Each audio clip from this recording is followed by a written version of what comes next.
Welcome, everybody, to episode 9 of the Hoops and Hangouts Podcast.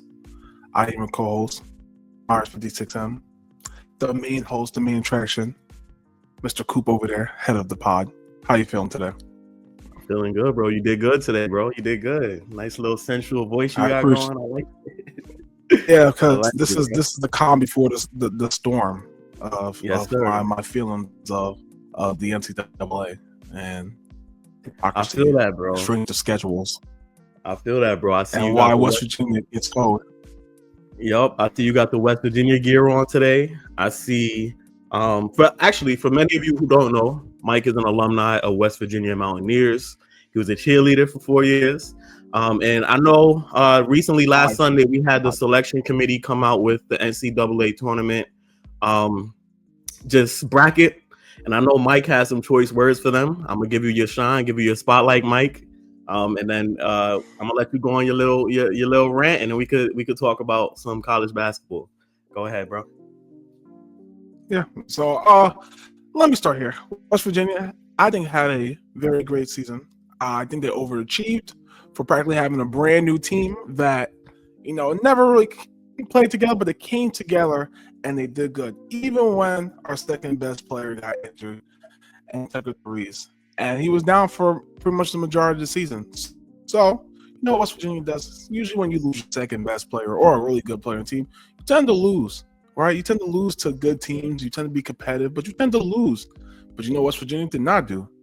They did not lose. They ended up having a big game. So, yes, we lose to Colorado in the first round of the Big 12 tournament.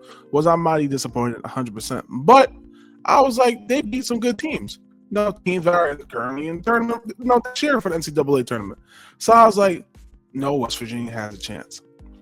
And then Sunday comes Selection Sunday, and I see the East region come out. No West Virginia. I'm like, okay, no West Virginia, cool. I see the South region come out. Okay. Maybe we in the West region. Okay. Then I see, the North region come out. I'm like, oh, we're not in the North either. Okay, so you only got one more region. It's the West. And then the West comes, and I see UNC. And I'm like, wait a second, UNC? You mean the team that hasn't beaten anybody all season? Where's West Virginia? I said, I must have been tweaking. My eyes must have been wrong. Because sometimes I know West Virginia's a long word, and they got to put the font small sometimes to fit West Virginia University. So I was like, maybe the font small, and I didn't look at it too well, because they never abbreviate to W. They got to put the whole thing, West Virginia.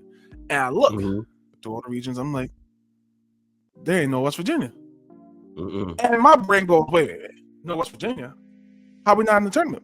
So let me give people a breakdown, right? Because NCAA always told you, it's not about what your schedule is. It's not about how strong your schedule is. It wasn't about that you lost to good teams. It's always been about, did you beat good teams, right? UNC beat nobody except UCLA, which is in the tournament. But they only beat one team. They was 1-12 and quad 1 wins. That is teams that are ranked in the top, I believe, 90 or 75. It's one of those two numbers. College. They beat only one. They lost to 12. West Virginia beat 6. They beat 6 of them, right? And let's talk about the teams that are in the tournament that West Virginia beat. And they're in the tournament, but West Virginia, they beat Gonzaga. They beat Kansas and Kansas. Everyone's in Kansas. They beat Kansas and Kansas. They beat Arizona, right? So Robert Morris made the tournament. I mean, granted, they're in a whole different conference, and they won their conference. But they beat, UNC already lost, bro. UNC already lost, too. Yeah, man, I was thankful for that. I'll be honest with you. I was here. I was praying for the downfall. We beat Iowa State. So I'm like, how the hell does West Virginia not get there? So then I'm doing more research. I'm like, wait a second. I'm reading. I'm like, the chair of the NCAA committee, the head guy, he's the athletic director for UNC. Ain't no way. He's the athletic. Now I'm hearing all this BS. I can't be in the room when they're talking about USC. I can't. No, I have no involvement. So, but you telling me you can't go out to lunch with them? No, I didn't know that. You telling me you don't got no influence?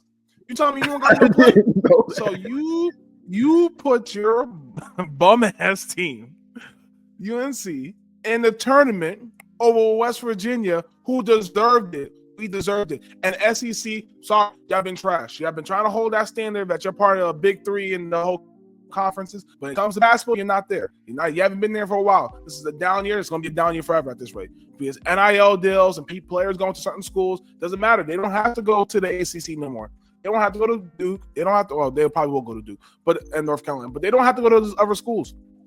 So for the ACC not to look as terrible as it did, they was like, all right, instead of just giving you 2-3 teams, maybe 3, we'll give you 4 to feel better.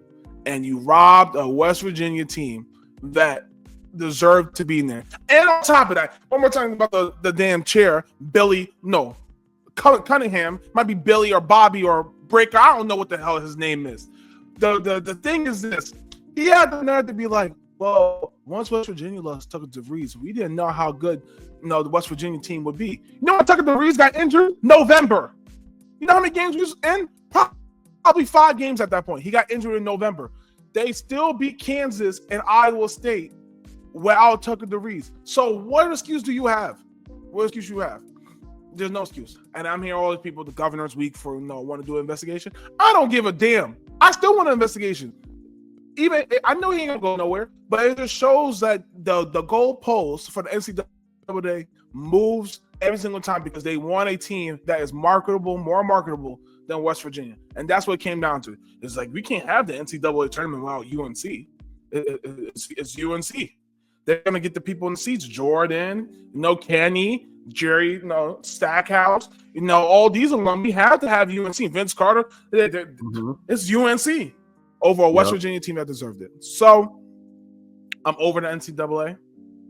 And then what's the real last thing sorry for my 7 to 8 minutes soliloquy about how I just hate college sports right now is we had such a great season. And you know what happened? We lost our coach. Our coach said, "You know what? I love West Virginia. I had a good year with you guys, but you guys are just a stepping stone because this Indiana job is calling. And I'm taking my talents to Indiana and being a Hoosier in the Big Ten because I'm going to get recruiting and more money." And you know what? That breaks my heart because now we back to square one all over again. No coach, no identity. Our best players are super senior, so he's leaving. So, we going to be right back where we always are, back to the gutter. And it's just like all my teams are gutter teams. We just lose. We always lose, and then we get just done wrong. That's all I gotta say. That was nice. And I prayed for UNC's downfall. I did. I prayed for the downfall. I know that's not a pretty look, but I was clutching my pearls when they was coming close. I was like, Lord, do not let UNC make this comeback. Ole Miss, please. Thank God Ole Miss came through. Yep. That was nicely put, Mike. I will say, when you actually texted me on Sunday saying that West Virginia, because I actually thought they was in, because I've actually seen a little bit of West Virginia this year. I've seen them in the Battle of Atlantis. I've gotten to see them a few games throughout the year, and I thought that they were definitely going to be squeezing and be a tournament team for sure. But I was shocked to see that they didn't. And I didn't know about the athletic director being on the committee.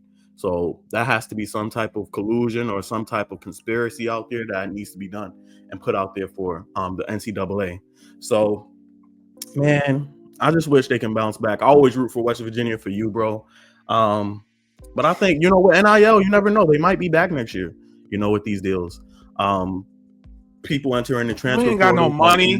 We ain't got no money, bro. It's West Virginia. We ain't got no damn money. Give hope. We ain't got money, bro. We ain't got no money, bro. But like I said, that was nicely put, bro.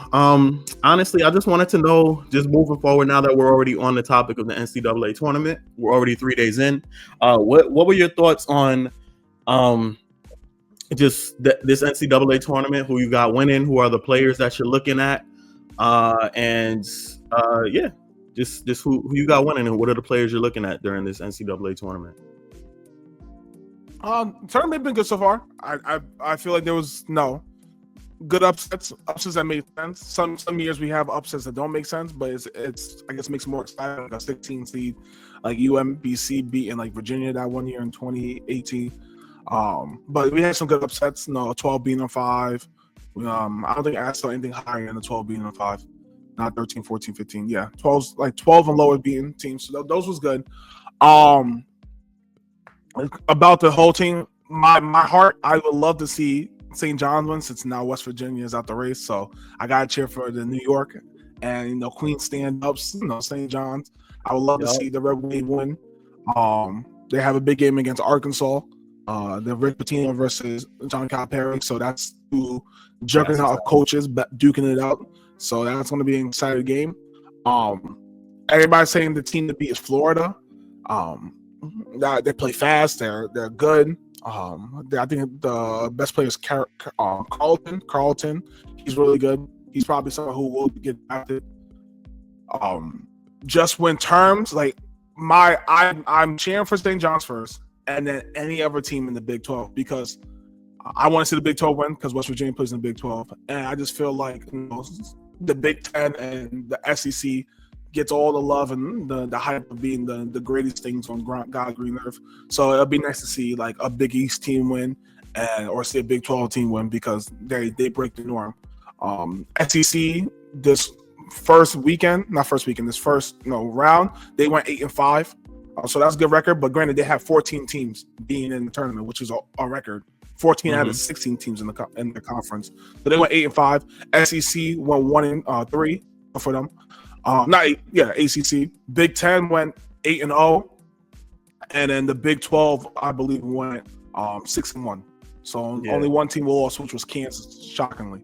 Okay. So I'm cheering for any Big 12 team, a sleeper team that would stay in the tournament. If they're consistently hot with their shooting, it's going to be BYU. BYU's I believe they're a 6 seed. They are good. They're good enough to play with a lot of these teams. They play fast. They play a pro style type of basketball. They're kind of like they play similar to almost like the Boston Celtics. They shoot a lot of threes. They make a lot of threes in a high clip, and they have a center who's like he's not tall, but he's tall in basketball terms, but he's wide. If you see, I forgot his name. He's a wide dude. He's like me playing basketball. He's literally like a lineman, but not fat, but just wide. He's a wide dude, and he gives people a lot of fit to get rebounds because he gets people. I gotta search his name up. I'll get back for BYU. He's a wide center. It's like 6'8". BYU is a good sleeper team to watch because they can hit a lot of shots. So I'm high on BYU.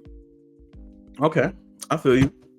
At least for me, I know you just said a whole thing about the SEC. I know they have the most teams in the tournament field, but I'm honestly really high on Florida. I honestly have Florida, go figure. But I'm honestly either taking Florida or any other team in the SEC. Mostly because here's my reason why. It's because, like you said, they had the most teams in the tournament. I feel like all season it's been a battle going through the SEC, and a lot of those teams are going to be battle tested and prepared for this moment. I think teams are really high on Auburn. They were number 1 for most of the season. But I just think they're kind of reeling right now, and they're not really playing their best ball right now. Janai Broom has been having a fantastic season, but I think he's kind of just been a little I feel like you can kind of neutralize the team a little bit to a degree. There is Duke. Duke really opened my eyes during the ACC tournament, mostly because Cooper Flagg went down in game 1. In game 1. They still proceeded to win. And even without Cooper Flagg, he's been the ones that's been putting this that they've been talking about in Duke. He's been the guy all season in college basketball. He's going to be the projected number 1 pick. And for Duke to still win without having their best player, that really showed me a lot. I'm also really high on St. John's. I watched a lot of St. John's basketball this year. Rick Pitino coached. He has the experience. St. John's really has the talent on the team. They have the defense. They have the system, and Rick Pitino. I like St. John's. I don't know. It's just exciting. I don't know. I normally have a really tough time winning the bracket, filling out a bracket and winning the bracket every year. This year, I want to say, I've been doing pretty good. I think I only really did, as far as my bracket, I think the only team that really upset me was Marquette.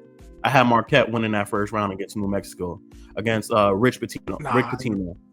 I had Marquette. I should have had Marquette losing because I did see multiple games this season where Marquette really underachieved. But I just thought they would pull it out.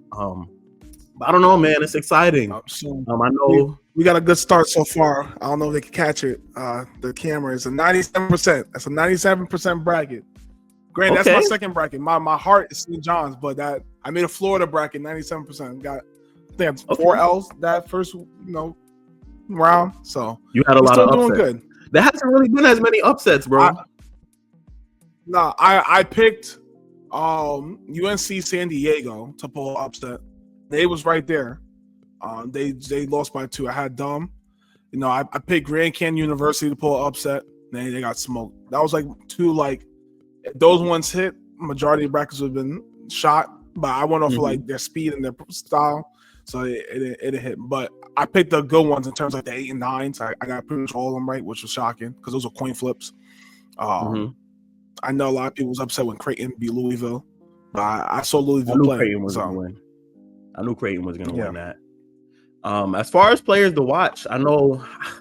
Excuse me, I don't know the names of these players, but I know these are guys that I've been kind of on my radar. I follow Draft Express on Instagram, and Draft Express gives you a lot of players to look out for during the tournament, normally around this time, who's expected to be drafted. And there's this kid at Maryland who's their big that they're calling. Also, Angel Reese's brother plays for Maryland. He balled out the first game. But there's this kid at Maryland. I'm forgetting his name, but they're calling him Baby Jokic. I'm interested in seeing how he plays. I wish I knew his name. But yeah, there's a Baby Jokic that they got in Maryland, so that'll be interesting to see. There's this kid named Fears on Alabama, who I'm really excited. He's a freshman. I'm really excited to see. No, Fears is on Oklahoma. He's on Oklahoma? Fears is on Oklahoma. To Oklahoma, and they lost to UConn, but he was hooping. He was hooping. I was watching that game. Hooping. He was giving UConn a fit. He's good. Fears. I've been hearing a lot about him. He's small. An undersized guard, and I think he's going to be a first round pick. Obviously, those Duke boys, Knupp and Cooper Flag, and their big man that they got over there. So I'm excited to just see some of those next players who are expected to be drafted and take that next step next year. There's a few of them. Yeah. All right. We talking football today, bro. Good old football. We getting right into it. I just know we had off-season free agency opened up. My thoughts or your thoughts on so far the New York Jets. I know you had lofty expectations for them last year, and you was largely disappointed throughout the season. Aaron Rodgers is gone. Y'all got a new coach taking the helm. How do you feel about the New York Jets offseason so far? I think as of now, I would say I think it was a home run, to be quite honest. I think I looked at all the deals they got, all the players they got, and they got players who are 26 or even 28. They're relatively on the young side with upside. So excuse me. So for let's say Justin Fields obviously is the big one. Justin Fields is a 26-year-old quarterback. And we've seen players have resurgences. So like Geno, Baker, Sam Darnold, just because they don't work their first stint or their second stint doesn't mean that they're not good. I've seen Baker go to 3 different teams before he made it to Tampa Bay, and Baker led Cleveland to the playoffs. So I think we have a quarterback who's mobile. I think we have a quarterback who can be accurate enough to get the ball. And I think Aaron Glenn will get that defense back to what they used to be. And I think the Jets will win about 8 to 9 games. I think they'll be borderline in the playoffs.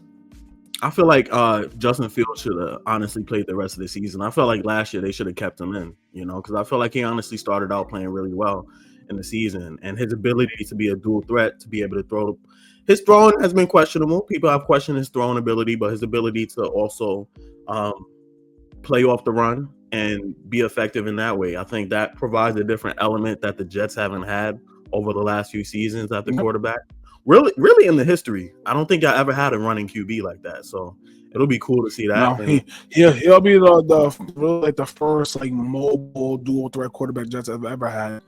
And a lot of people just forget what like any players is consistency. So Justin Fields came to us functional Chicago Bears. Look at Caleb Williams. Caleb Williams came into the functional Chicago Bears. And now, if he don't ball out this year, everybody's gonna say there's no excuse. They're gonna start calling him a bust. because they said they got the head, they got the line, they got the wide receivers. Like, he has no excuses. Justin Fields really didn't have that. He had DJ Moore as a wide receiver, but other than that, he didn't have the line. He was running for his life. He was getting beat up. He was getting banged out. Pittsburgh, they should have. At some point they should have either stayed with him and let the wheels fall off with him, and then they can justify bringing him back. Like, it could prove to him, like, hey, we rode you out, and then you just wasn't. No, now we're 4-4 because he went 4-2. So now we're 4-4. Let's put Russell in. Let's try to respark this team. But they didn't. They benched him well. He was still relatively doing good to put Russell in. Russell's play started off strong, but then he flatlined. But that already put a bad taste in somebody's mouth. Like, if I was a starter and I got us to a 5-2 record or 4-2 record, and you bench me, like, I'm not coming back to you. No matter how much you want to try to convince me, like, hey, it wasn't you. Like, I've been a pro. I never made drama. I did everything right. Never asked for my job back. Like, to reporters, always says the right things. Doesn't go to the media, talk shit. Yep. Like, he always says the right thing. So I really like this opportunity for him to really go into the Jets, not have that, to look over his shoulder constantly and look at Russell Wilson. Yeah. I mean, maybe he did take time to really learn some things from Russell Wilson that'll help take his game to the next level too. But I do like that. And he plays in New York.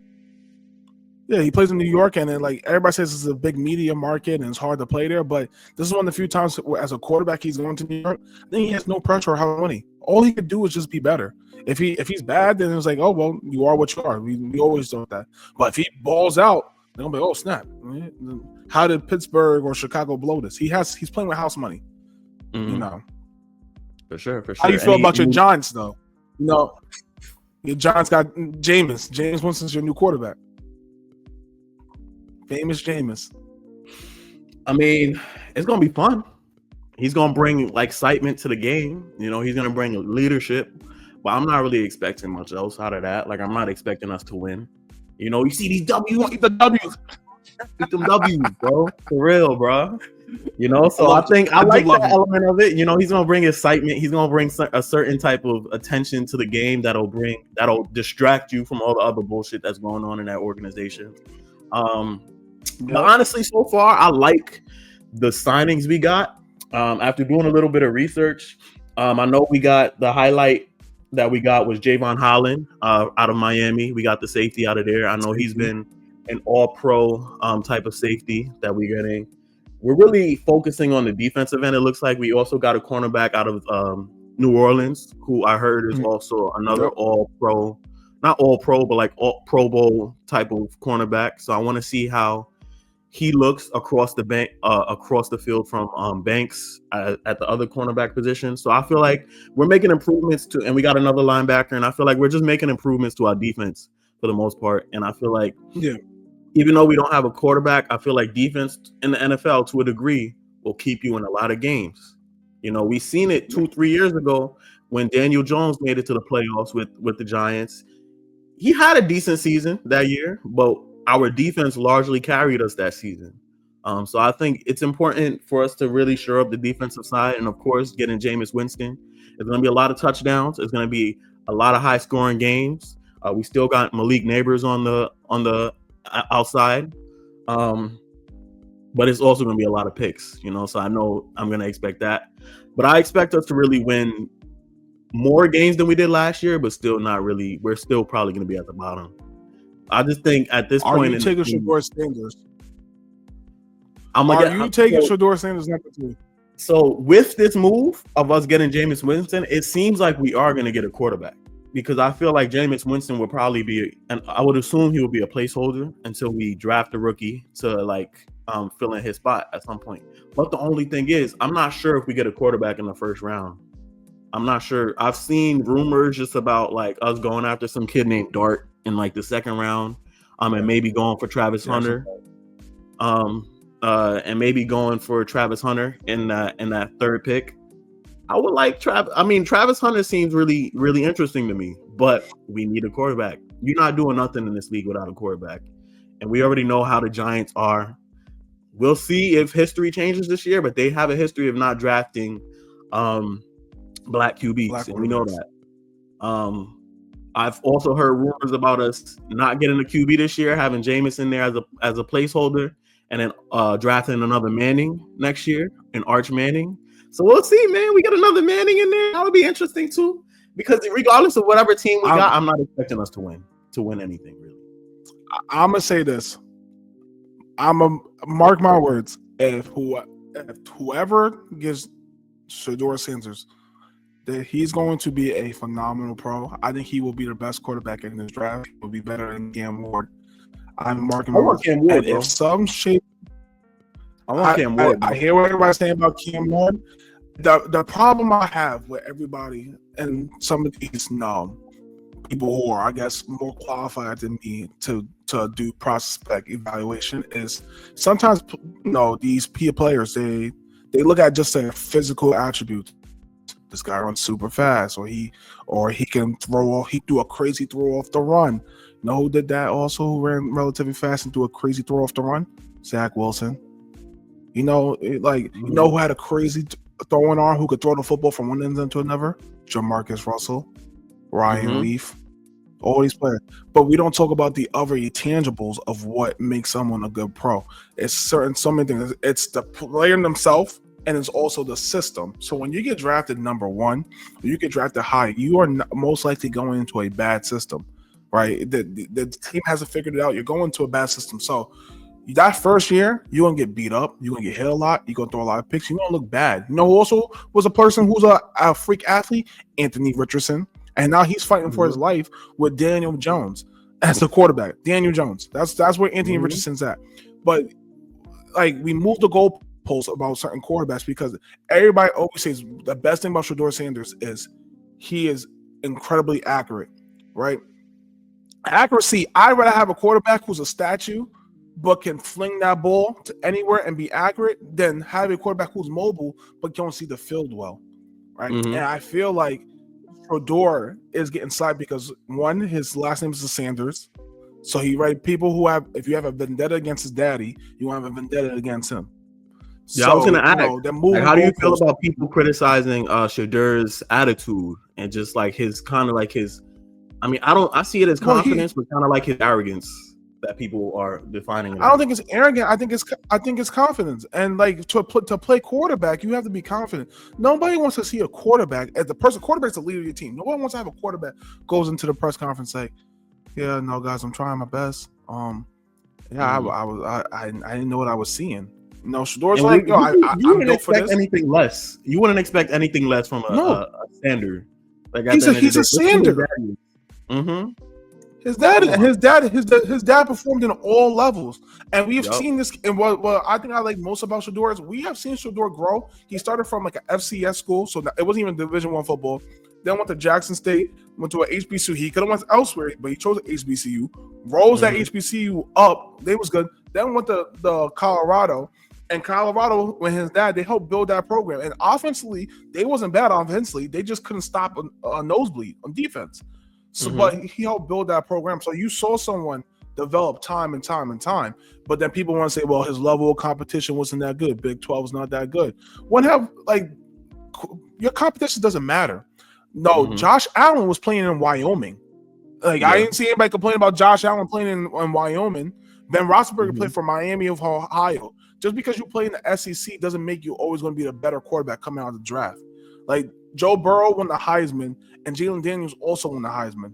They were good quarterbacks, but just because they played in the SEC didn't make them good.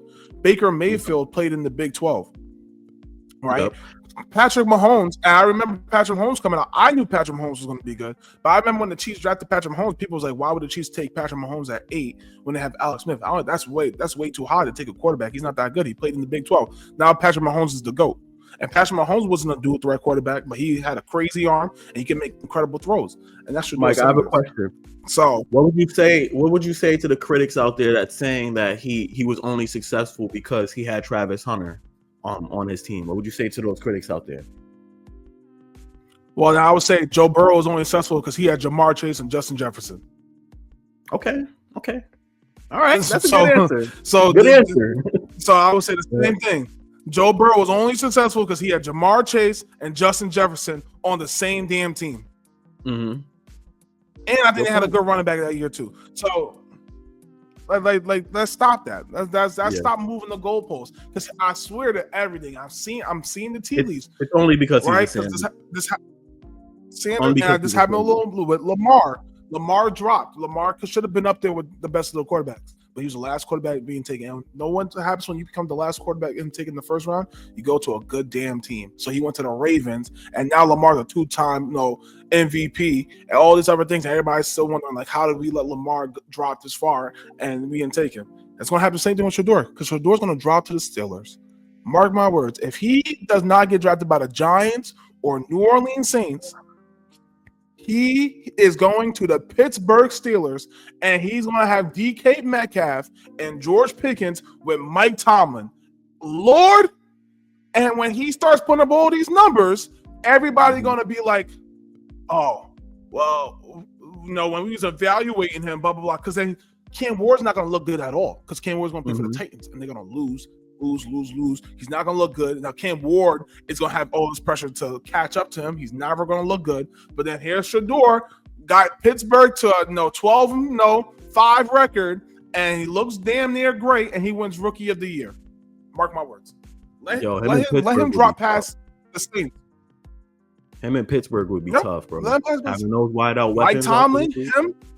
Mike Tomlin, yeah, come on. And then they'll get themselves a running back in the third round or whatever they want. Mark my words, they'll be good. Mark it. I like that. All right. I mean, I hope ultimately, I hope the Giants do draft Shador or Cam Ward, one of those, because we need a QB. Even with Jameis Winston, Jameis is a good. We can have him as a placeholder starting the first few games and then drafting a QB. I prefer that because it's only going to set us back a whole another year. Bring somebody in that's going to put fans in the seats at MetLife, because other than that, we have nothing. Y'all took away Saquon from us. We have nothing else to draw us to the games and draw us to watching. So give us a QB. You brought up the Steelers. For another mandate. Yeah, you hoping for another mandate means you guys got to have to go 3-15 again. Mm-hmm. Yeah, y'all can only win 4 games at best, which is a never miserable season for Giants fans. And then the head coach is going to get fired, and the GM's going to get fired, and then everybody's going to be worried about the job all over again. It's going to be a terrible cycle. You guys don't want to be that. I can't deal with another year of this bullshit. I really can't. No. But you brought up the Steelers. That's given a perfect segue into the next thing that we're talking about. How much of a threat can the Steelers be? We still don't know who the QB is, whether it's going to be, like you said, Shador, whether they draft a QB in the first round or whether it's going to be Aaron Rodgers. It's been speculation that that's one of the teams that he's thinking about signing with. The Giants is another team. But what with the 2 wideouts that they have in what's his name, George Pickens, and DK Metcalf. How much of a threat do you think they can actually be? They're in a division with the Ravens. Who else is in that division? I'm forgetting. But yeah, they're in the division with the Ravens. Bengals. With the Bengals, Browns, the Ravens and Browns. Bengals and Browns. How much of a Mike Tomlin never has a losing season. Yeah, Mike Tomlin never has a losing season. But I'm sure I'll tell you right now, if Mason Rudolph is their starting quarterback, they win in 5 games. They win in 5 games, and Mike Tomlin will get fired. But I don't see him a threat until they get the quarterback. Even if it's Aaron, I don't see him a threat because their line's not that good. So I can see them winning. They might go 9. They might go 9-9, which would be not a losing season with Mike Tomlin. But the standard's the standard. And the Steelers has never been known as a team that's trying to just make the playoffs. They want to win playoff games. They have so many Lombardies. It's not just to make the playoffs for them. But I think if they have Shador, I say they go 12-5. They have Aaron, they go 9-9. They have Mason Rudolph, they go 5-10. No, 5-12. I agree. I actually do like the fact that they've did go out and get DK Metcalf, because I feel like the Steelers have kind of just been in kind of limbo over the last few years, not really making too many impactful moves. They dropped in Najee. I feel like he's kind of underachieved throughout his season. I mean, throughout his career. He left for nothing. Yeah, and he's left. at the Chargers now. I feel like that kind of frees no running back. Frees up them to really go out in the draft and potentially get a running back. So we'll see. I know this team is pretty much incomplete right now, so I can't really give too much. but I do see that they are trying to make that next step. So good for them, because it seems like the Giants are doing the opposite. Yep. How about the Commanders? What are your thoughts? They just got Deebo Samuels. I'll say Deebo Samuels was on my fantasy team last year, and he fucking shit the bed for me. Thank you, Deebo Samuels. But Deebo Samuels had an off season last season. He was dealing with injuries a lot, and he was in San Francisco dealing with Brock Purdy. He's currently with Jaden Daniels. So how do you think the Commanders are going to be? They made it to the NFC Championship. Are they legit Super Bowl contenders now? This is a tough one because I've seen seasons like this go either two ways. They either stay and they prove that they're here to stay, or they have a complete letdown and they don't win some of the close games that they won last year. I think the Commanders will still make the playoffs, but I think they'll have a lower record. I think they'll lose more games this year than they did compared to last year. And if that's the case, in my opinion, then no, I don't think they're a Super Bowl contender. I think they will win. I think they'll go 10-7. Okay, 10-7. I think 10-7. I think because last season they had a better season, but it's harder because now there's game tape on Jaden Daniels. You add Deebo, you add these pieces, so now you're trying to like figure out play styles to incorporate them. And Cliff Kingsbury is a good offensive coordinator, but they want a good amount of one-score games, and I don't think it always happens the same way where teams like who won so many one-score games one year can replicate that same success next year. Because essentially those are coin flips. So you just happen to get heads more times than you got tails and won your coin flip. And guess right, I think they'll lose a couple more games. So those 12-5 they win, I think they'll go 10-7. Okay. I just think I just don't want to fall into this trap again. I did it with CJ Stroud last year. CJ Stroud winning Rookie of the Year, and I got real hype about him. Like, oh, this is young QB, this and that. They're gonna do this. They have all these expectations, and they're gonna reach this certain point. They got Stephon Diggs. They got this. They got that. They gotta be the ones. And it seems like the Commanders are heading down that road again. I just don't want to do it by just saying that they're going to be a Super Bowl contender. And like I said, Deebo Samuel, he kind of looked like a shell of himself last year. He kind of looked fat and out of shape a little bit throughout the season last year too. Like, I don't know if Deebo Sanders is going to help them make it to the next step. I think they are. They do have the benefit of being in the NFC, right? The AFC. Arm and a leg way ahead of the NFC as far as like the QBs and the level of competition. I feel like in the NFC, you got teams like Tampa Bay, teams like Green Bay that aren't really, are still kind of young and developing teams that aren't really that good. So you could potentially, because the level of competition isn't as opposed to Houston and the AFC, the level of competition is a little different. So you could potentially see it. But like I said, I don't want to fall back into that trap. No. What were you going to say? I hear what you're saying. I agree.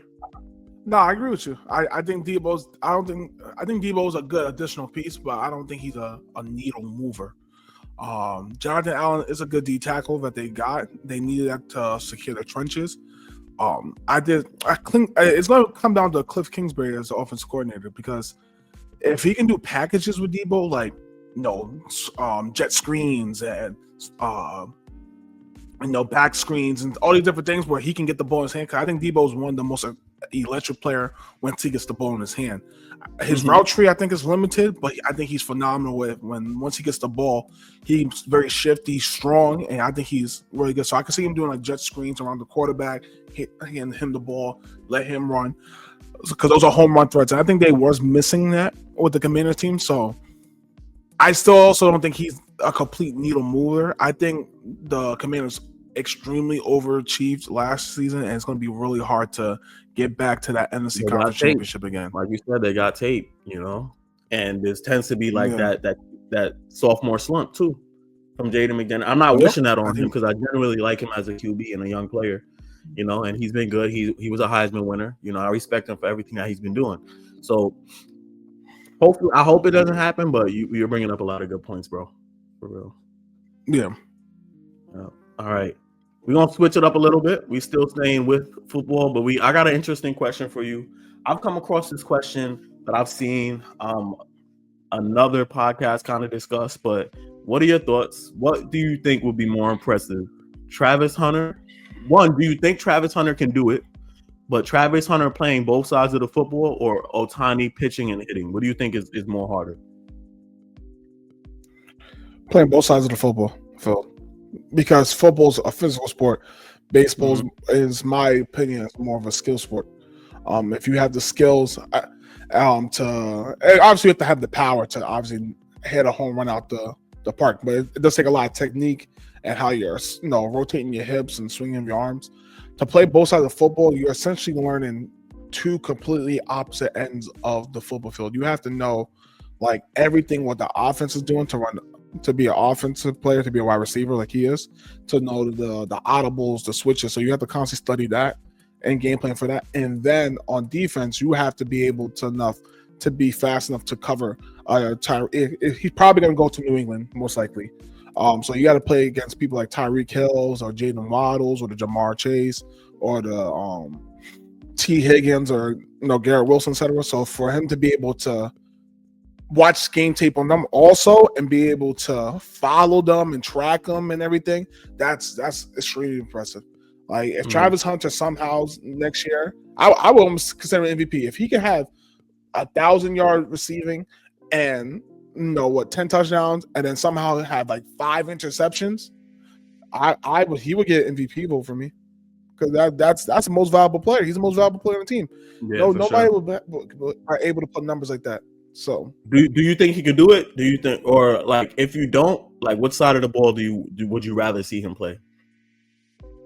I think he can do it, because if this was football 20 years ago, I would say it's a little bit more physical. So those cracked screens or those blindside hits that you're not seeing, I would say that would probably destroy him, because you're not going to get that as a wide receiver. But as a corner, and you're chasing after somebody, and that lineman or that wide receiver come hit you in the shoulder, those are the things that make your snot come out and you start crying. I've been on the end of those hits. Those are not good hits.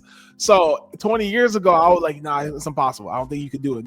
But football's it's not as physical as it once was. So I think he can do it. And if I was a head coach, I would primarily make him a wide receiver, because we need that explosiveness from him. As a wide receiver, I think he's a phenomenal pass catcher. But I would 100% have packages for him on defense. So if it's 3rd and 10, 3rd and 7, I think Travis can come in your nickel corner. Or maybe you don't want to make him not nickel corner, you want to make him the opposite end corner.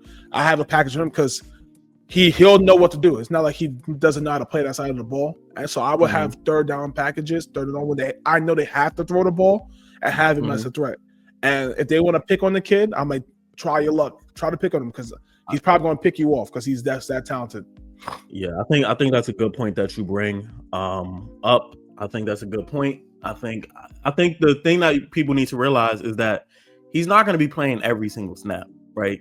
On the offensive end, defensive end. I feel like on the offense, they are also going to have him in certain packages and certain looks. Like he's not going to be playing every. So I think he could do it if he wants to do it.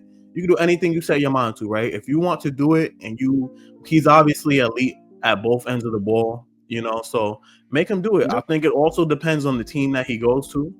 If there's a team that's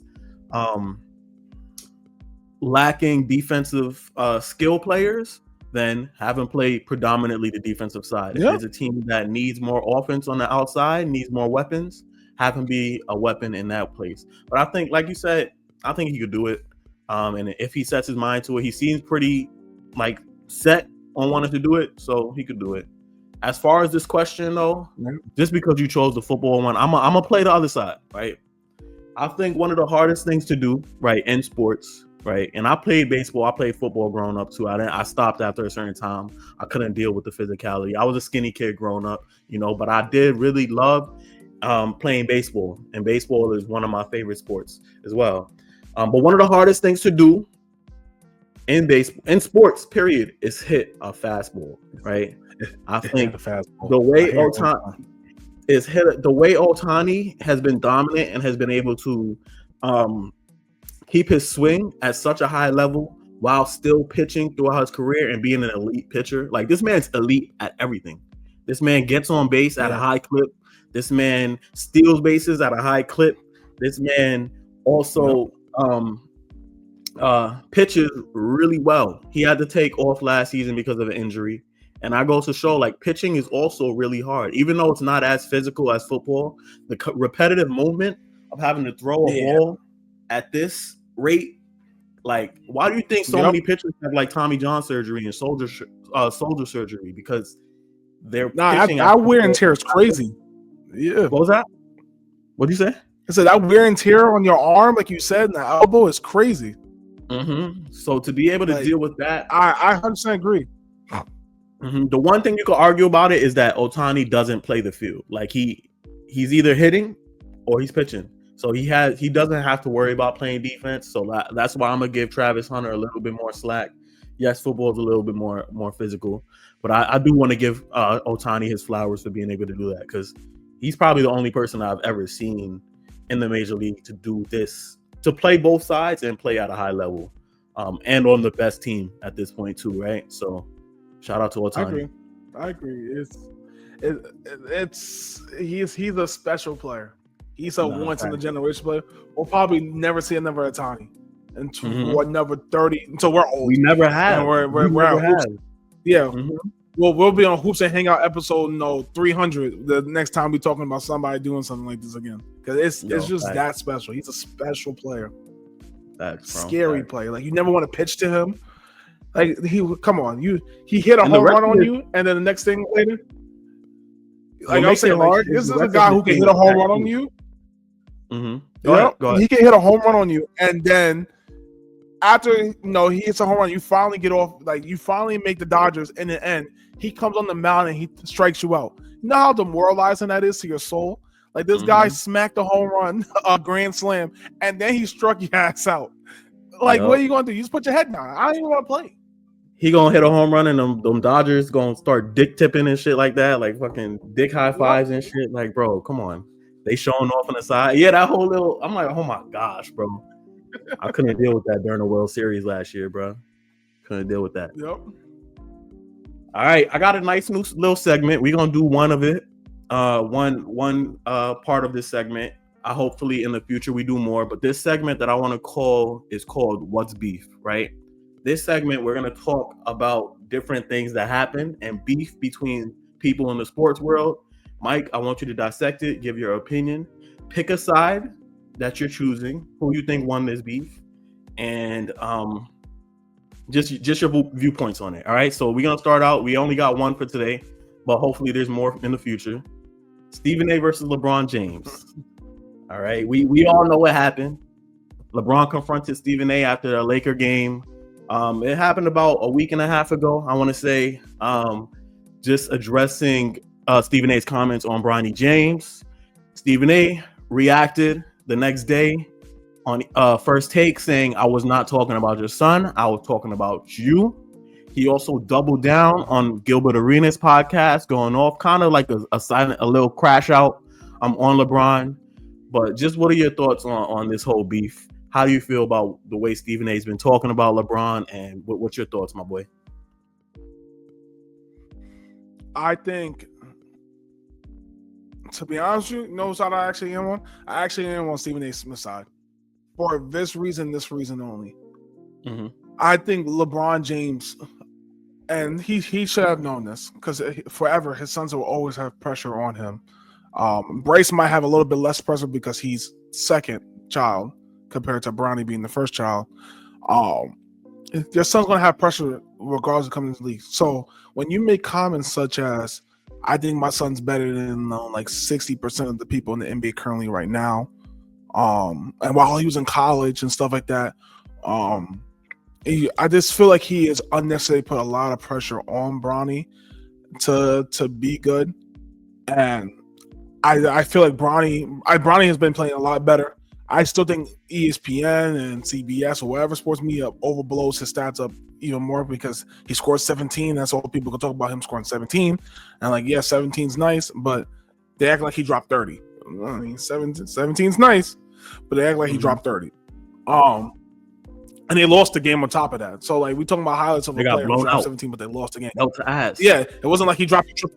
It's not like he dropped a triple-double. If it was a 15, 10, and 10, I'd be like, I'm all for the highlights. It was like 17, 3 rebounds and 2 assists. So it wasn't like they was hooping like that.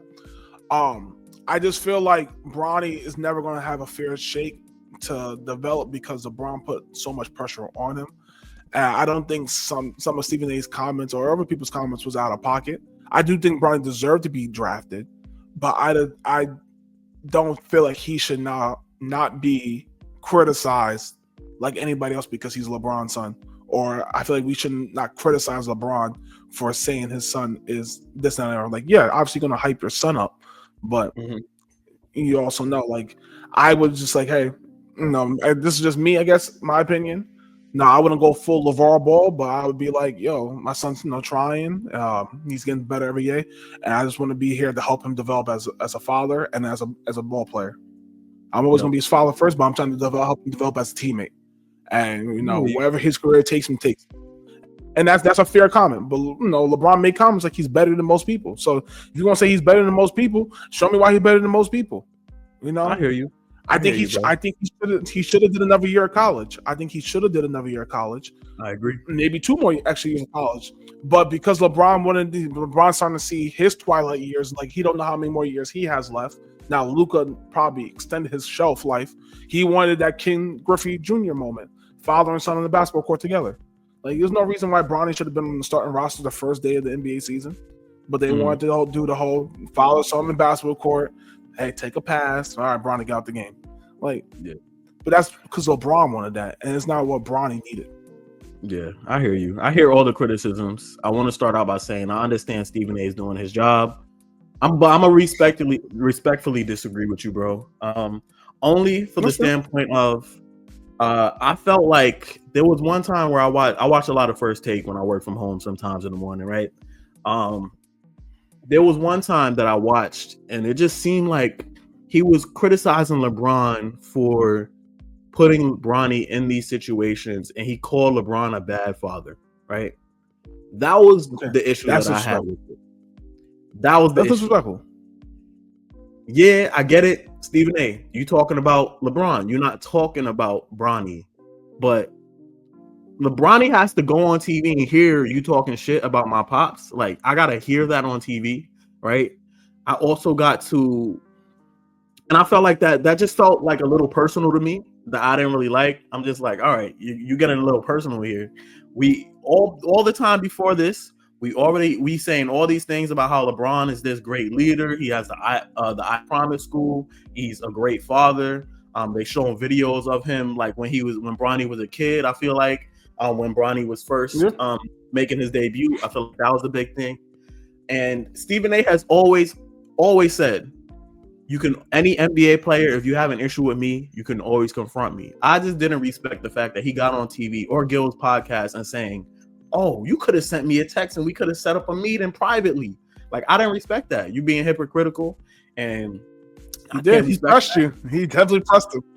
Yo, he definitely did. And you could see LeBron was heated. You could clearly see that. But I think it's real interesting. Like, the NBA has gotten, like, we was talking about how like the ratings have been down and stuff like that. But since the All-Star break, the NBA has been really juicy, right? NBA has been real juicy. And it was kind of cool to see the guy at the top of the NBA versus, because Stephen A just signed a new contract with ESPN. He's currently one of the top broadcasters at ESPN. $100 million, 25 years, 25 mil, 4 years, 100 mil. So it's great seeing the two people at the tops of each of their fields and their games like really duke it out. But I just felt like he just got a little like, all right, do your job. Talk about Bronny. You're just getting a little personal. You didn't have to call LeBron a bad father because everything up until this point, you haven't been feeling that way. And I get it. LeBron has set up Bronny for failure for the most part. You know, I think he should stay in the G League, right? I think they should have just let him stay in the G League, continue to develop. But he's shown growth patterns for the most part. He scored, like you said, he scored 17 on 7 of 10 shooting against Milwaukee. He mixed up Giannis a little bit. He got fouled on that, lost the ball. But, he's not going to get that call. So you see he's developing and stuff like that. I also agree that he should have stayed in college at the time, and had a real college experience, right? And really tried to help that USC team and really try and help them make that tournament run this year. That would have been an interesting storyline as well. But I just feel like Stephen A. just kind of got a little personal with that, and I'm all for it, because I feel like I kind of don't always like the things that Stephen A. says, on TV. No, it's fair. Because I feel like I get it, it's his job, but I feel like he doesn't account for like how people feel. Like even back in the day when he used to shit on Kwame Brown, that was funny at the time, but it's just like, it's a little too much, bro. It's just like, because I wouldn't be surprised powerful if media Kwame person. Brown wanted to beat you up and punch you in the face, if they. No, he wanted that squabble, 100%.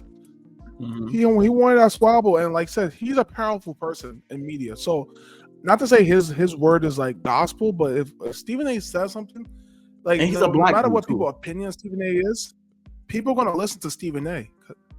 So. Mm-hmm. 100%. I understand where like LeBron's coming from as a father too, because if Stephen A. says something, people are going to take that his word and kind of run with it. Same thing with Kwame. Kwame's career Kwame was never a good player. I'm not saying no. Anybody in the NBA is a good player. He was never a great player like he was supposed to be as the number one draft pick. But calling him a bum, small hands, fat feet. Kwame Brown, like that Kwame Brown, old comment he did, ruined him. He never was able to recover from something like that. The teams that he played for also didn't help either, right? He got drafted to the Wizards with MJ. Jordan's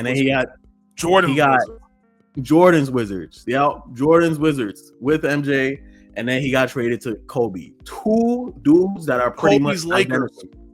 Kobe's Lakers. Yep. Two dudes that are pretty much identical. You look across, they're pretty much the same person, minus the rings and all the accolades that Jordan has, but they're pretty much the same fucking person.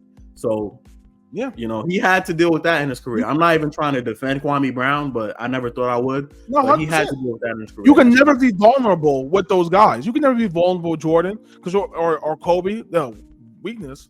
What the fuck is this shit? Like, yeah, you 6'10" out of high school, number one draft pick. You should be dropping 25. You should be helping me out. Like, come on. Yep. And Oakley was on his team too. MJ and Oakley was on his team. My favorite story is that story that Gilbert Arenas says about Oakley and MJ at the bar. If you don't know, you should check it out. Look it up, bro. I'm gonna check it out. I'm gonna look it up after this. Yep. All right, but like I said, I'm on LeBron's side with this, and I understand, but I just think it's real cool to see two people at the top of their game, duking it out a little bit. It brings a little excitement to the game, and it's good for the NBA. For sure. All right. Back on the NBA topics, we are Hoops and Hangouts Podcast. So we talk hoops. We talk all sports, but, we focus a little bit more on hoops. Would you consider, all right, this question came out of just my own question. This is my own question, right? Because I feel like the Cavs have kind of been, over the last few years, the team that has lost superstars, and Kyrie and LeBron.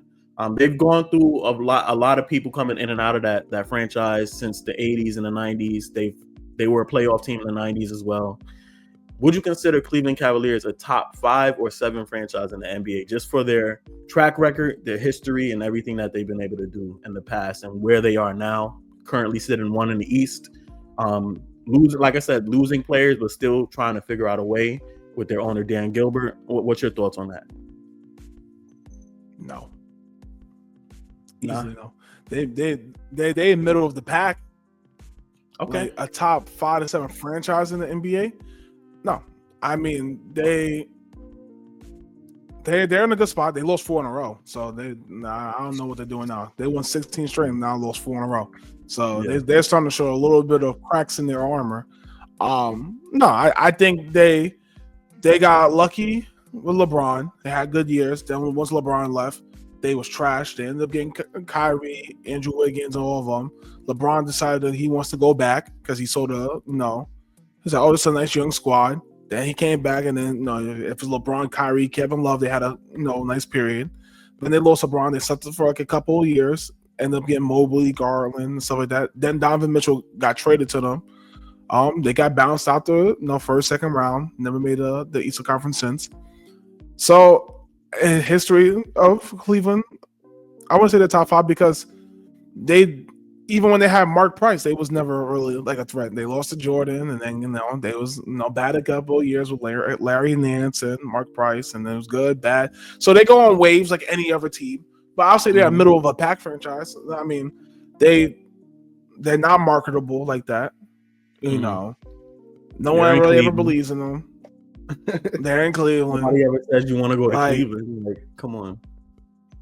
Yeah, you're I right. know they have had more recent NBA success than the Knicks, but you know, Yeah, the I think Knicks will forever be a top 5. I agree. I mean, I agree with you. Yeah, middle of the pack, maybe top end a little bit. Probably not top 5, top 7, but I do think there are some teams out there that we've seen has consistently throughout our childhood that have consistently been at the bottom, have consistently struggled, and Cleveland really hasn't been one of those teams. I'm thinking like Sacramento Kings, like they constantly have been at the bottom growing up. Minnesota, they taking steps. They've been at the bottom a lot of years. So I would put Cleveland above Minnesota. And what's the other team? Oh, Phoenix too. They got the players now, but they're still losing. You know, so I think the respect of that. I feel like even though they may get knocked down a lot of times by losing LeBron, losing Kyrie, then losing LeBron again, I feel like they've always still managed to stay above water and make the right moves. I think the city that they're in and the market that they're in has like made them take a hit, but for their success, for them to be a low market team and to sustain the success that they've been able to sustain and get the players that they continue to remain to get, I think it's really impressive. You know, honestly, I think Dan Gilbert's one of the better owners in the league, in my opinion. I think they have one of the better GMs in the league. I forget his name, but they have one of the better GMs in the league.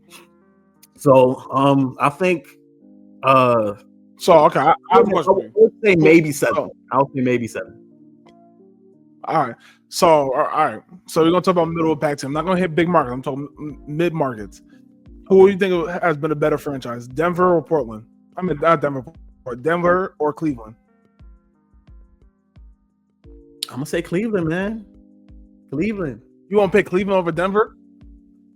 I would pick Cleveland, man. Why would you pick? I mean, I know Denver had Melo at that time. They had that little phase where they had Melo, and after that, they had that trade with the Knicks.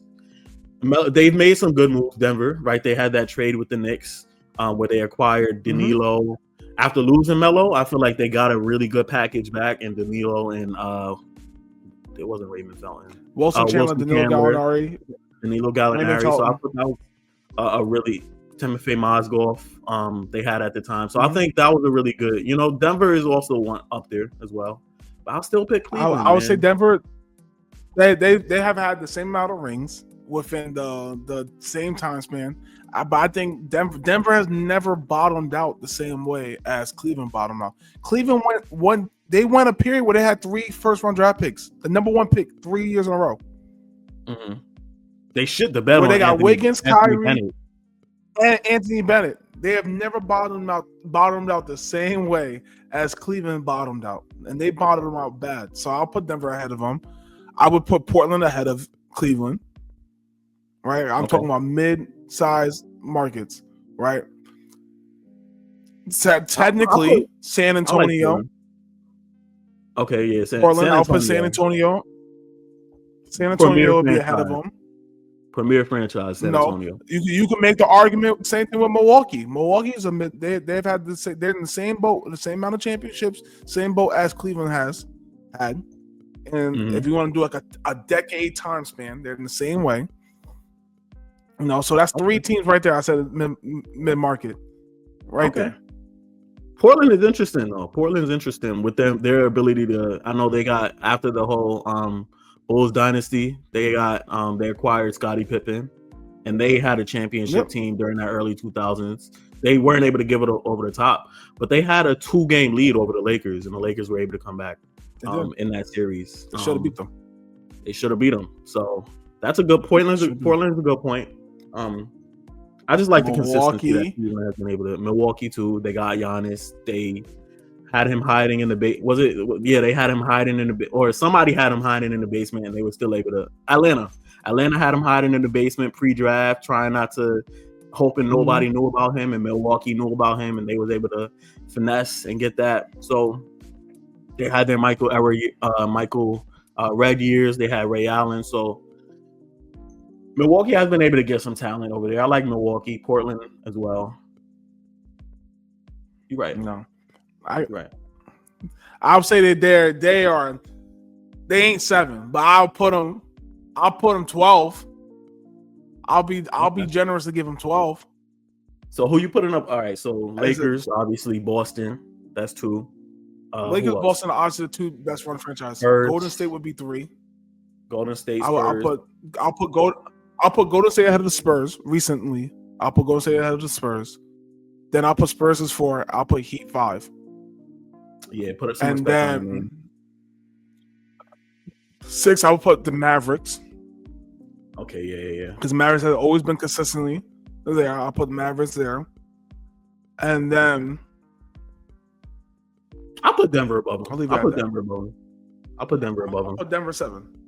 Are you putting the Denver Knicks 7. above them? I don't know, because the Knicks history has been kind of shaky. Top 5 ran franchises, no. If I can't be biased and do a whole decade, like I said, a decade worth of just from 2015 to 2025. Melo been to the playoffs twice, and then now Jalen's been to the playoffs now 3 times. So I would love to put the Knicks there, but Knicks are not. I wouldn't put them ahead of Cleveland. Organization-wise, I wouldn't put it ahead of Cleveland.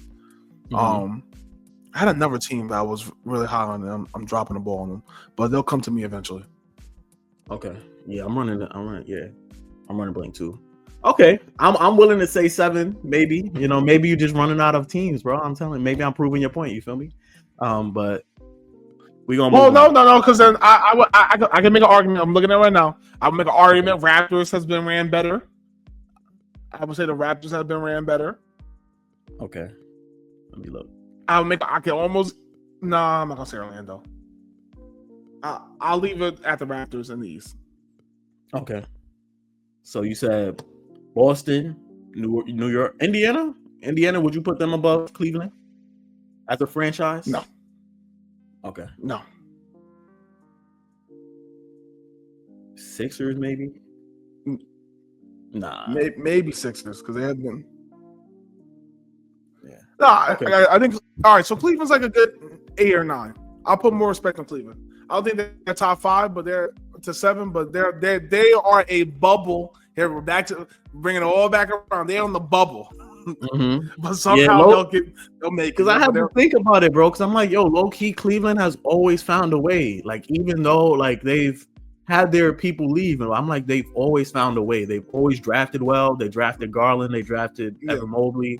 They traded for Donovan Mitchell. They've always figured out a way to remain somewhat competitive in the East. So I think you got to give Cleveland some respect as the history of the franchise. A lot of the history is largely regarded because of LeBron and the presence and the aura that he's brought to that and attention that he's brought to that franchise. You could argue no one really cared or gave a fuck about Cleveland before LeBron came to that franchise. So that's another good point you could argue. But I feel like they're up there with one of the better ran franchises. Yeah. All right. How you feeling, bro? You still there? I feel good. Yep. Okay.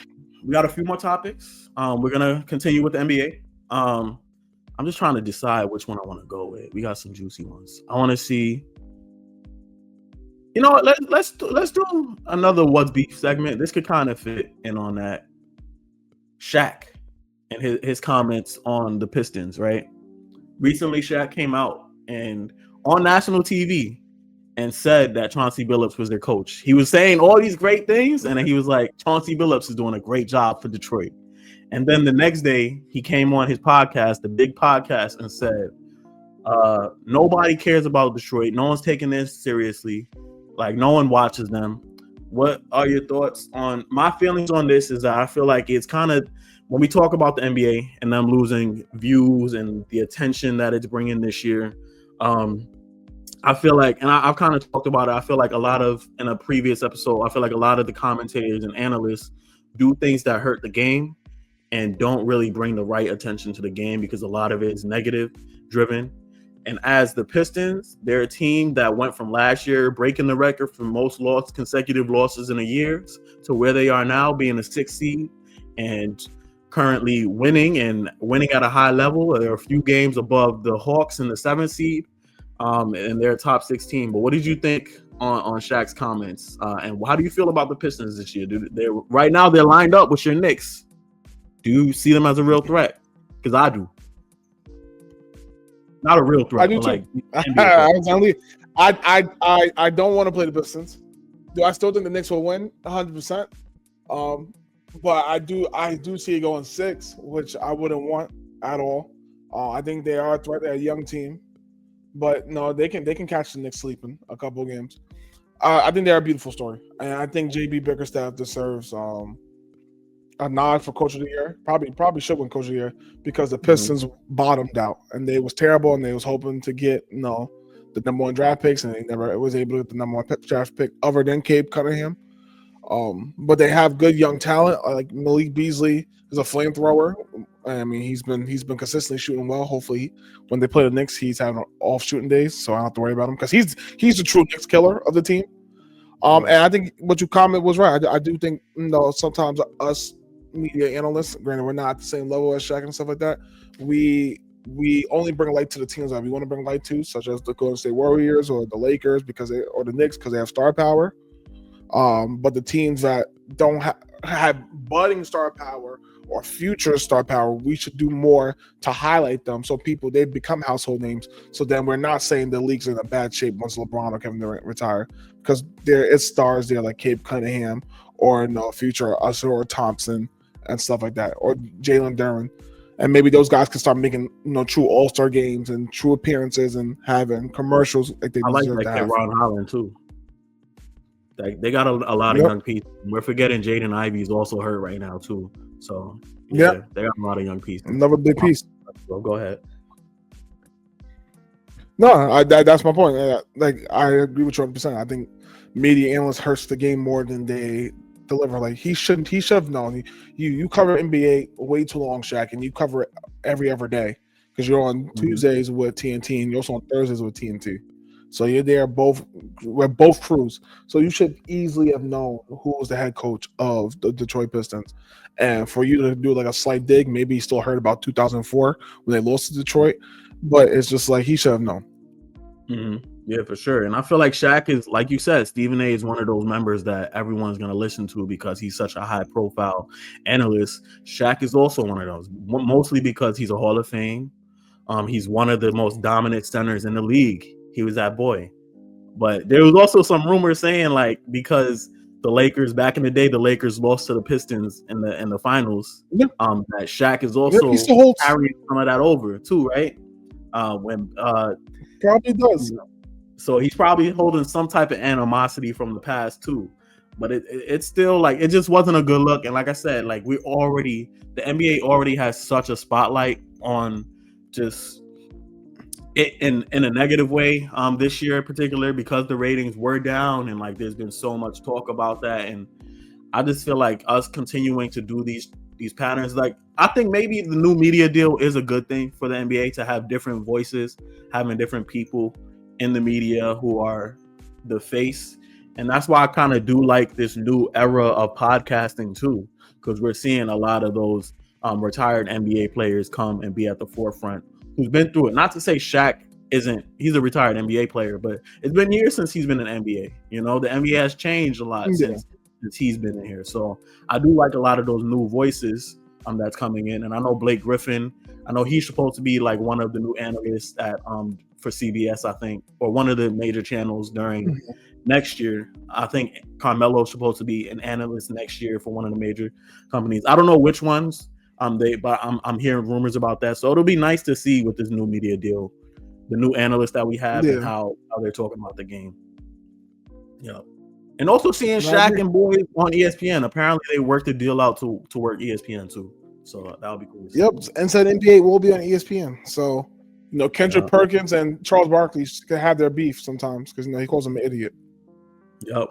And I love, honestly, Kendrick Perkins is one of my favorite analysts right now because I feel like he keeps it real, and I feel like he talks about those teams that they don't really want to talk about those at those major networks like the Houston Rockets, like the Detroit Pistons, and he's going to give them their flowers. Yep. And that's what I mostly appreciate about players like Kendrick Perkins, who has the mic now. So Yep. All right, let's do two more. Let's do two more topics. I'm gonna hit you with this one right here. Okay. You chilling? You good? You hanging in there? I'm chilling. I'm with you. I'm with you the whole time. I bet. So the Mavs. I know you had a lot of thoughts on them. I know you thought that you weren't on the side of the Luka trade. I know you had your own feelings. Kyrie, since our last talk, I believe has went down with an ACL injury. They obviously traded Luka. They obviously lost AD his first game back. They lost Daniel Gafford. They lost Derek Lively. And they've had, apparently if they lose one more player, they're gonna potentially have to forfeit games. They have so to where do forfeit. you think the Mavs go from here? They have to forfeit a game. Would you even consider AD? He wasn't expected to miss the rest of the season. If you're AD, would you even consider coming back? And where do the Mavs go from here? Oh yeah, you pack it up. Hey boys, I don't know what you gotta do. Go to a hyper top bomb chamber, get a senso beam, anything of that nature. Heal up, boys. Because if I'm Nico, I'm saying you guys. My life is on the line, not my job. My life is on the line next season. Like we gotta be a top 3 seed in the West. Like battling for it. You don't have to be number 3 or number 1, but we gotta at least be 9. We cannot be 7 and 8, and then with a half injured Kyrie, half injured AD. I need all you boys to be healthy because Nico's job, life. He might be on the podcast with us. That might be his next job because he is going to be cooked. He's gonna find some way to sabotage it. The only thing they could do from here is they have to run it back. They have to run it back. That's the only thing they could do. They have to re-sign Kyrie. Kyrie, I believe, is a free agent this year too. 100%. I believe. And you better give him everything he wants. You can't be like, well, Kyrie, you have an ACL now, so we don't know. Nope. Just like Kyrie, here you go. Whatever blank you check. want. Sign whatever you want. Whatever you want. However long you want, whatever you want, bro. Like, honestly, Kyrie obviously has the game to where he's not really relying on athleticism. He's more relying on quickness and his ball handle and his high level of skill, his ability to shoot, ability to finish in the paint, mid-range, all over the court. So I think he'll be fine. I don't really see the ACL affecting him too much. I think he's gonna resign with the Mavs. I think he's pretty much found a home there. I'll be seeing his daughter be at games and stuff, so they probably found a home there. I hope he does resign not for the sake of Nico Collins. I don't really care, but because I kind of want to see how this plays out, right? But about the question about AD, I just feel like this year Mavs fans are just really down bad, right? They're really sad. They're going to City Hall, talking to City Hall about the decisions that the owners made. I don't know if you've seen that video of the dude that was ranting outside of the stadium. He went to City Hall. He brought it to City Hall. I just feel like as a franchise, they just been through so much this year that you just want AD to come back so that you're able to have something to look forward to in the future, right? AD could come back and tear his Achilles, break both his ankles, break both his knees. But you want to give them a glimpse of something to look forward to next year, right? Even though Kyrie's out, you want to give them something to be excited about because this year has quickly gone to shit after the trade deadline. So I just like that element of just giving them something to look forward to. AD's the franchise guy. He's the guy. Show us what you got. Get us excited about something next year. Nico Collins says he thinks we're a franchise team. Show us the potential that we have. That's why I think AD, more for Mavs fans, I think AD needs to come back. But if we're being, should the Mavs themselves, meaning the front office, allow KD to come back? No, because we know how brittle his bones is. We know he's made of glass. He's called street clothes for a reason. So, have him sit out this year, re-up, everyone gets healthy, allow some of those role players to play and get better and develop, so that when they come back next year, they'll come correct. That's where I stand. No, don't come back, AD. No, for the fans, I hear you. Get a little bit of hope, but it ain't gonna save your season. You want to see all this to be happy for next year. You're gonna pay those up price, those season tickets, and then what? The fans, they're miserable. Let them be miserable for the year. and hopefully in October they'll feel better about where the team direction is. But for him just to come back and tease them, like, hey, this would could have happened if I was here. Don't do that to those. Don't. They're already down bad. They're already down bad. Yeah. Luka opened up LeBron's game. Like, LeBron's more free than he's ever been. People see they're people didn't think they would be in the talks to be a potential NBA Finals team. Everybody's like, well, they don't got a big. And then they watching Luka LeBron. It's like, oh snap, this works so well because Luka can have the ball, and you have to double Luka. But then you gonna leave LeBron open? Stupid. You gonna leave Austin Reeves open? Stupid. Finney Smith? Stupid. So it worked out so well. I knew it was gonna work out well, and I'm starting to lean their way to the NBA Finals. I'm glad you said that. That's something I wanted to talk about. Like JJ Redick said a few weeks ago, like, yo, when AD was on the team, we don't have somebody to attract doubles. So I feel like that's a really all right. Your second option being Austin Reeves or LeBron James with space. Look out, NBA. Look out the West, bro, because they're gonna have to double Luka, right?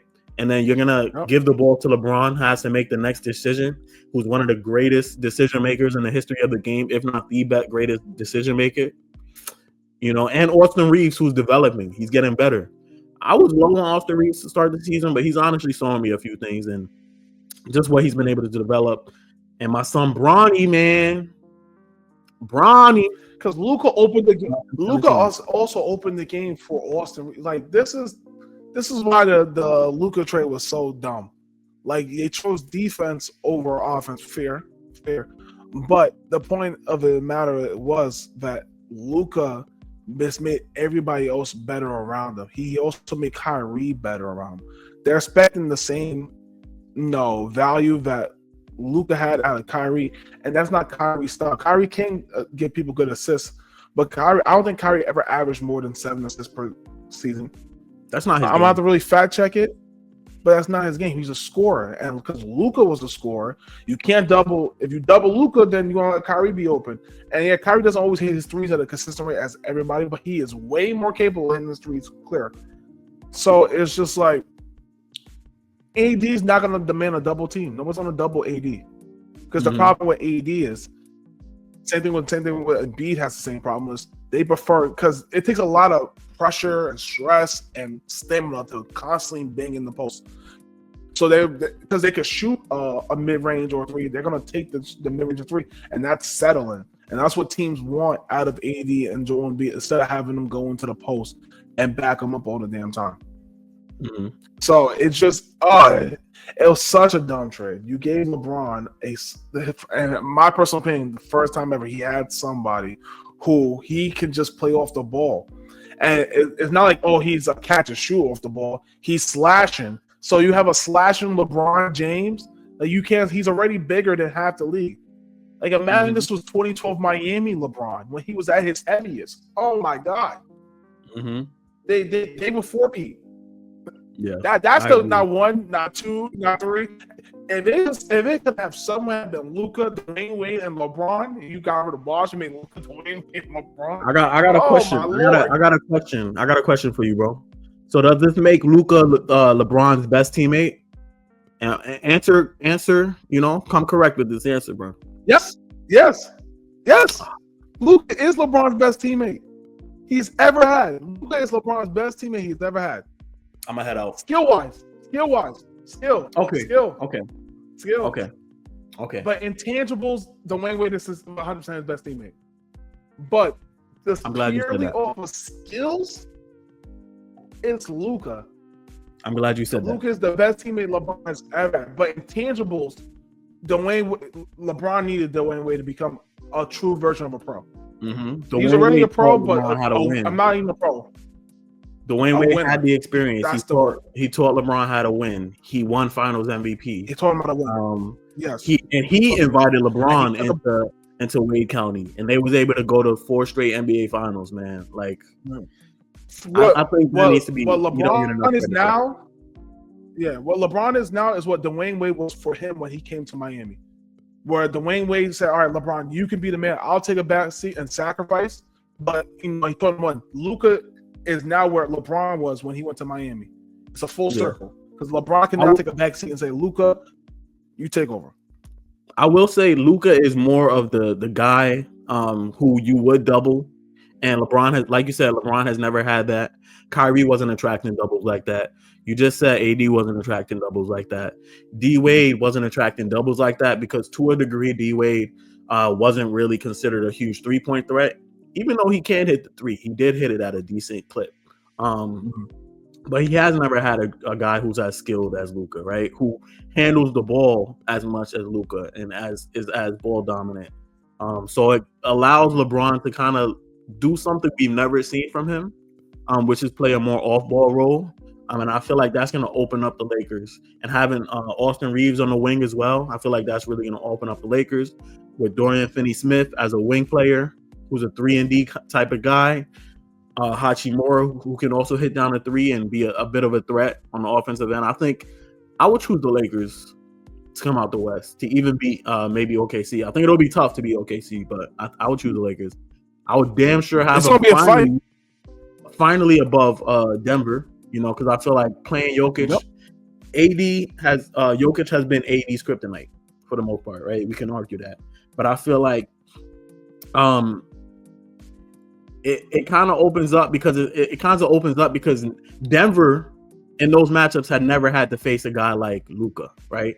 So it allows Denver to have to come correct on the defensive end, as opposed to AD being out there, him having to guard the best player and Jokic and provide offensive scoring, right? They don't need that from their best player. They can throw Jackson Hayes, throw LeBron on him sometimes, a bunch of mismatches on him sometimes, maybe Dorian Finney-Smith on him. So I feel like it would really kind of open it up. And the reason why the Lakers would, in my opinion, would beat the Nuggets is because Jokic is too damn passive. Now, if Jokic would be have a Embiid mindset and want to score 40 points on them, they would 100% beat the Lakers because Lakers don't have no one size-wise to stop Jokic.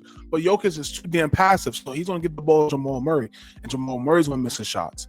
Or Ron, those people are not going to hit that shot at a consistent rate, which is going to open up the door for the Lakers to win. Jokic would have to be 40 point per game Jokic, but he doesn't like that. He don't want to be that type of player. Not to say Jokic don't have that dog in him. I think he 100% does. He'll do it at spurts. But for a 7-game series, if he would just consistently put 35 to 40, which I know he could on the Lakers easily, they will win. But that's not his mindset. He's going to want to rely on Murray, and Murray's not going to be able to defend Luka and then also score at the same rate. He's not going to be able to do that. Yeah, for sure. I agree.